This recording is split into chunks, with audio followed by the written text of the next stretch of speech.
اس لیے ہمیں بھی چاہیے کہ صرف اور صرف ہم آخرت کی تیاری کریں۔ سورۃ الانفطار میں آیت نمبر 1 اور 4 تک ان آیات میں قیامت کی حالت بیان کی گئی ہے۔ آیت نمبر 5 میں بھی یہی بتایا جا رہا ہے، اس دن انسان جان لے گا کہ اس نے آگے کیا بھیجا اور پیچھے کیا چھوڑ دیا، یعنی قیامت کا دن کافروں کے لیے باعث حسرت ہوگا اور وہ دوبارہ سے دنیا میں جانے کی خواہش کریں گے۔ آیت نمبر 19 سے ہمیں معلوم ہوتا ہے کہ اس دن کوئی نفس کام نہ آئے گا، تو دنیا میں ہمیں کس طرح زندگی گزارنی چاہیے۔ اپنے عمل کو کسی کے تابع نہ کریں، اس دن کوئی نہ کسی کے کام آئے گا۔ لوگوں کی خوشی کے لیے کوئی کام نہ کریں، اپنی عقل سے کام لیں اور دین پر چلیں اور سوچیں کہ کیا صحیح ہے اور کیا غلط ہے۔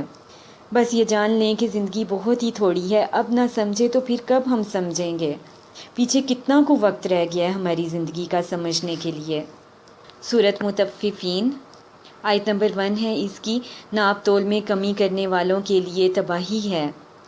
اب وہ لوگ یہ جان لیں جو ناپ تول میں کمی کرتے ہیں کہ اس آیت میں واضح اللہ تعالیٰ کہہ رہا ہے کہ ان لوگوں کے لیے تباہی ہے۔ آیت نمبر 2 اور 3 میں یہاں پر لوگوں کے دو رویوں کا ذکر ہے کہ لوگوں کے حق میں کمی کر کے دینا اور اپنا حصہ پورا لینا۔ اب ہمارے لیے اس میں سبق ہے کہ اگر ہم اللہ کی رحمت چاہتے ہیں تو ہمیں اپنے گناہوں سے معافی مانگنی چاہیے اور بہت زیادہ استغفار کرنا چاہیے۔ آیت نمبر 10 میں ہے کہ جس نے اس قرآن کو جھٹلایا، اللہ کی آیات کو جھٹلایا، تو ان کے لیے کہا جا رہا ہے ہلاکت ہے جھٹلانے والوں کے لیے۔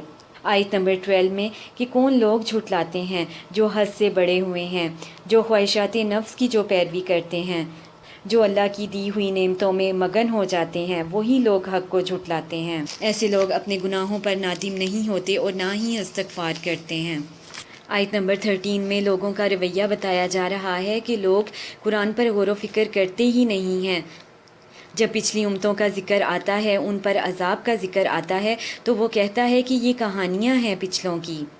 آیت نمبر 14 میں انہی لوگوں کا ذکر کیا گیا ہے کہ ان کے دلوں پر زنگ چڑھ گیا ہے، اور وہ زنگ کیوں چڑھا ہے؟ ان کی جو انہوں نے کمائی کی، ان کے برے اعمال کی وجہ سے ان کے دلوں پر زنگ چڑھ گیا ہے کہ ایک کے بعد ایک گناہ یہ کرتے گئے اور کسی بھی گناہ پر انہوں نے استغفار کا رویہ نہیں اختیار کیا، تو ایسے لوگوں کے دلوں پر زنگ چڑھ گیا ہے۔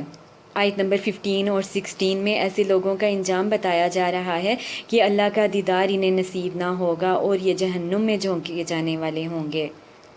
آیت نمبر 22 اور 26 میں ان آیات میں نیک لوگوں کے اجر بتایا جا رہا ہے کہ نیک لوگ نعمتوں میں ہوں گے، مسندوں پر دیکھ رہے ہوں گے، اپنے چہروں سے پہچانے جائیں گے۔ آیت نمبر 29 میں بتایا جا رہا ہے کہ با مقصد اور بے مقصد لوگوں کی کیسی گفتگو ہوتی ہے۔ با مقصد جو لوگ ہیں وہ فضول باتوں پر خاموشی اختیار کرتے ہیں، خود پر غور و فکر کرتے ہیں، با مقصد بات کرتے ہیں۔ اس طرح بے مقصد لوگوں کی گفتگو کا ذکر ہے کہ لوگوں پر باتیں کستے ہیں، مذاق اڑاتے ہیں، کھانے کا مذاق اڑانا، لباس پر تنقید کرتے ہیں، چال پر تنقید کرتے ہیں اور تبصرے کرتے ہیں۔ سورۃ انشقاق میں 1 سے 5 تک ان آیات میں بتایا گیا کہ رب کے حکم کی کون تعمیل کرتا ہے۔ آسمان، فرشتے، زمین، ہر چیز رب کے حکم کی تعمیل کرتی ہے۔ آیت نمبر 7 اور 8 میں بتایا جا رہا ہے کہ ہلکا حساب کن لوگوں کا ہوگا، جس کی کتاب نامہ اعمال اس کے دائیں ہاتھ میں ہوں گے، اس کا حساب ہلکا ہوگا۔ اللہ تعالیٰ ہمیں بھی انہی میں شامل کرے جن کا حساب ہلکا ہوگا، آمین ثم آمین۔ آیت نمبر 10 اور 11 میں ان لوگوں کا ذکر ہے کہ جو لوگ موت کو پکاریں گے، جس کو اس کی کتاب اس کے پیچھے یعنی پشت سے دی جائے گی، اور وہ اپنے اہل و عیال میں مگن رہا دنیا میں۔ ایسا شخص جو ہے وہ اپنے نامہ اعمال کو دیکھ کر موت کو پکارے گا۔ آیت نمبر 13 اور 14 میں بھڑکتی آگ میں جانے کی 2 وجوہات بتائی جا رہی ہیں، اور وہ وجوہات کیا ہیں؟ وہ اپنے گھر والوں میں خوش رہتا، یعنی وہ اللہ کی دی ہوئی نعمتوں میں اتنا مگن ہو گیا کہ اس کو اپنے دنیا میں آنے کا اصل مقصد ہی وہ بھول گیا۔ اور دوسری وجہ یہ ہے بھڑکتی آگ میں ڈالے جانے کی کہ ایسا شخص جو ہے وہ یہ سمجھتا تھا کہ وہ ہرگز نہ وہ لٹایا جائے گا۔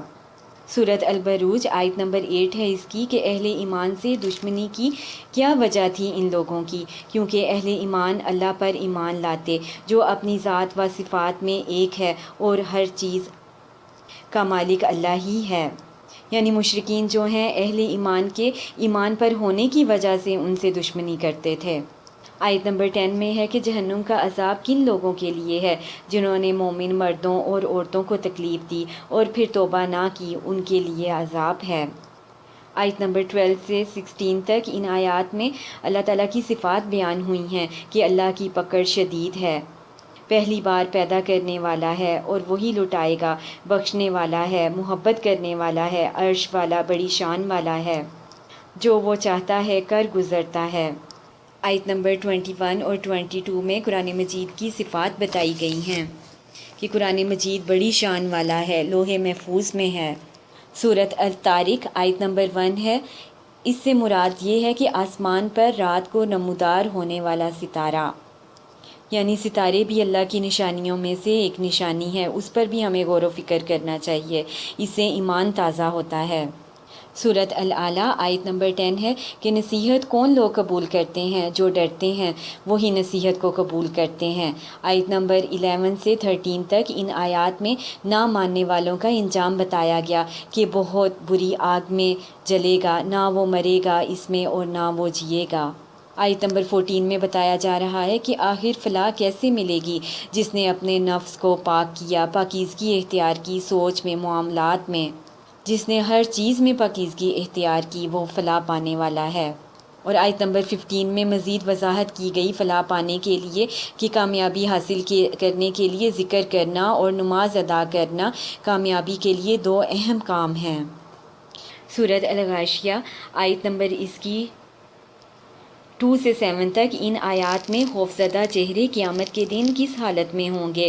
ذلیل ہوں گے، تھک جانے والے، عمل کرنے والے ہوں گے، بھڑکتی آگ میں جلیں گے، گرم پانی کے چشمے سے پلائے جائیں گے، اور یہ پانی نہ ان کی بھوک مٹا سکے گا اور نہ ہی ان کی پیاس کو مٹا سکے گا۔ ایسے لوگ دنیا کی آسائشوں میں مگن رہے، اللہ کی نعمتوں کا شکر ادا نہیں کیا انہوں نے، اور نہ ہی اللہ کی دی ہوئی نعمتوں کا صحیح استعمال کیا۔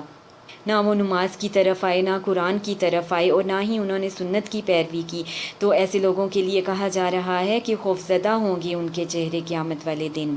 آیت نمبر 8 سے 16 تک ان آیات کے مطابق بارونق چہرے والے لوگوں کا بتایا جا رہا ہے کہ ایسے لوگ اپنی کوشش پر راضی ہوں گے، بلند جنت میں ہوں گے، کوئی لغو نہ سنیں گے، خوبصورت چشموں اور نہروں میں ہوں گے، ان کے لیے پیالے رکھے ہوئے ہوں گے، تکیے لگائے ہوئے ہوں گے، صف در صف، اور نفیس بھی، اور قالین بچھے ہوئے ہوں گے۔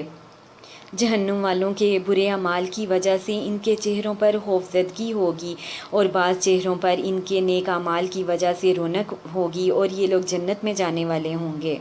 سورۃ الفجر آیت نمبر 15 میں بتایا جا رہا ہے کہ دنیا کی نعمتیں انسان کے لیے صرف اور صرف امتحان ہیں۔ آیت نمبر 17 سے 20 تک بتایا جا رہا ہے، ناشکرا انسان کیا کرتا ہے؟ ناشکرا انسان یتیم کو عزت نہیں دیتا، مسکین کو کھانا کھانے کی ترغیب نہیں دیتا، میراث کو کھا جاتا ہے سمیٹ کر، مال سے محبت کرنے والا، یہ سب جو ہے یہ ناشکری میں آتی ہیں چیزیں۔ آیت نمبر 27 میں نفس مطمئنہ کا ذکر کیا گیا ہے۔ انسانوں کی خدمت و مدد کر کے نفس مطمئنہ حاصل ہو سکتا ہے۔ دوسروں کے لیے جینا سیکھیں، اور ایسا نفس ان میں ہوتا ہے جو زیادتی نہ کریں کسی سے، اور اگر کوئی کر بھی رہا ہے تو اس کو منع کریں۔ یتیموں، مسکینوں اور بے سہارا لوگوں کے کام آنے والے کے پاس ایسا نفس ہوتا ہے۔ آیت نمبر 28 سے 30 تک ان لوگوں کے لیے خوشخبری بتائی گئی ہے، ان سے اللہ راضی ہوگا اور وہ پسندیدہ ہوں گے، اور ایسے لوگ جنت میں داخل کیے جائیں گے۔ سورۃ البلد آیت نمبر 1 میں مکہ شہر کی قسم کھائی جا رہی ہے، اس سے ہمیں مکہ شہر کی اہمیت کا معلوم ہوتا ہے۔ آیت نمبر 4 ہے اس کی کہ زندگی کی حقیقت بتائی گئی کہ انسان دنیاوی نعمتوں کے لیے مشقت کرتا ہے، حالانکہ اصل مشقت اور محنت کی ضرورت تو اصل نعمتوں یعنی مرنے کے بعد کی نعمتوں کو حاصل کرنا ہے، یعنی جنت کو حاصل کرنے کے لیے مشقت کرنی